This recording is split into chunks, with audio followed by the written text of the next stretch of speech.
വരുവാനെല്ലാരുമീ വിജനമാമീ വഴിക്കറിയാമതെന്നാലുമെന്നും പ്രിയമുള്ളൊരാളാരോ വരുവാനുണ്ടെന്നു ഞാൻ വെറുതെ മോഹിച്ചുവല്ലോ.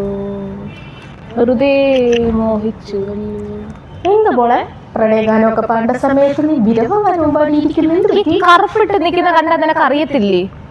നീ ആണെങ്കി പച്ചയിട്ട് അങ്ങ് വന്നേക്കോ. ഇയാൾക്ക് എന്നും അങ്ങ് വാലന്റൈൻസ് ഡേ ആണല്ലോ. നിന്റെ പ്രശ്നം എന്താന്ന് പറ. എനിക്ക് ആരും റോസാപ്പൂ തന്നില്ല. അത്രയുള്ള എന്റെ കൈ തന്നെ ഞാൻ ഇപ്പൊ തന്നെ രേഖ നോക്കി കാര്യം പറയാം. വേണ്ട, എനിക്ക് രേഖ ഒക്കെ അറിയാടേ. വിശ്വസിക്കേ. ഇതന്നെയാണ് കൈ. ഓക്കെ. അയ്യോ, ധനനഷ്ടം, മാനഹാനി, അലച്ചിൽ ഇത്യാദി ഫലമാണല്ലോ രേഖ പറയുന്നത്. കുഴപ്പമില്ല, എന്നാലും ഞാൻ സഹിച്ചോളാം. കുഴപ്പമില്ല. ഇത് നിന്റെ പ്രശ്നമല്ല, നിന്റെ പുറകെ വരുന്നവരുടെ ലക്ഷണമാണ് ഈ പറയുന്നത്. എന്തോ അവരതൊക്കെ മനസ്സിലാക്കി ജീവനും കൊണ്ട് രക്ഷപ്പെടാനാണ് സാധ്യത. അതാണ് ആരും വരാത്ത. അപ്പൊ പിന്നെ ഇനിയിപ്പോ എന്തോ ചെയ്യും? എടാ, നിന്നെ ഇത്രയ്ക്ക് വിഷമിക്കുക ഇതിനകത്ത് എന്തോ ഇരിക്കുന്നത്? ഇത് ഇത്ര വലിയ പ്രശ്നമാണോ രേഷ്മ?